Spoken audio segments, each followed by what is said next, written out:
challenging, it's technical, it has elevation, it's fast, and it can bite you.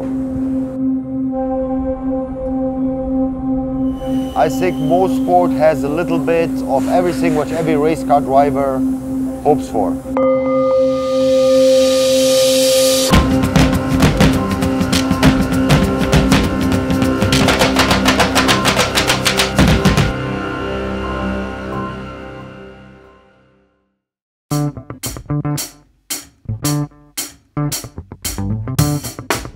A cup car, the cars we're running, believe it or not, is not a full-blown race car like the Porsche RSR. The cup car is actually 90% stock of the GT3 street car, which we are used to. So people might think, oh, that makes it easier. Not at all. You have only a couple of components you can work with. And to get that perfect, to have a perfect car has to be fast, car has to be good on the tires, so the tires will last the whole stint. That's why it makes it extremely complicated on a cup car to do a perfect setup.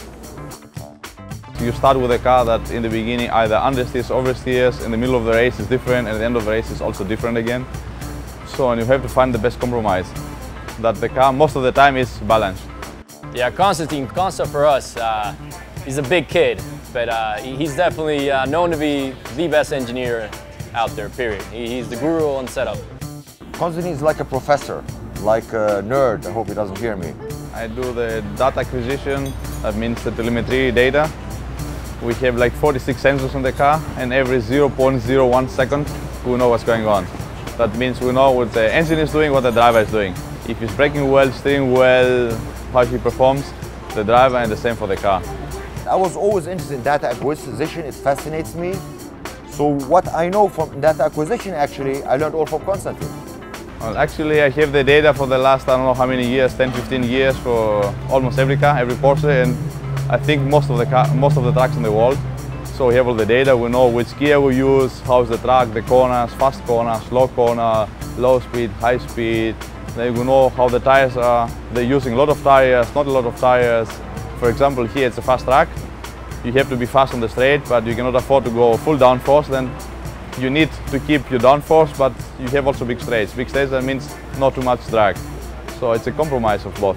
As a driver, you're only as good as the feedback you can give to your engineer to set up your car. So, if the car's not working well, you have to really be careful on how you tell them what's not working. Is it on entry? Is it on throttle, off throttle? Where in the corner and what corner is the car, getting loose on you? And he takes all that information and, crunches his numbers, and the next thing you know, you're a couple tenths faster next time out. Yeah, it's really special. Actually, you make the car for the driver.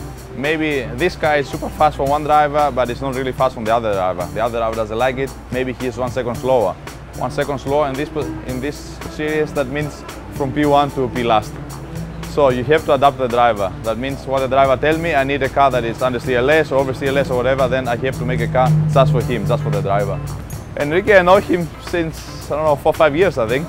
So it's actually quite easy with him. In endurance racing, you have to drive with someone who is similar styles. It's very important to be comfortable during the race, to make the tires last. If one driver likes more oversteer and the other more understeer, then you have a big problem. Because between the driver change, you cannot change the setup. Luckily, Sean and I have very similar driving styles. We like the same setup. I've had other co-drivers in the past. We've been complete opposites, and it hasn't worked out. So you have to have both. Good car, good driver, and communication to understand what he really needs. Otherwise, you're not successful in racing.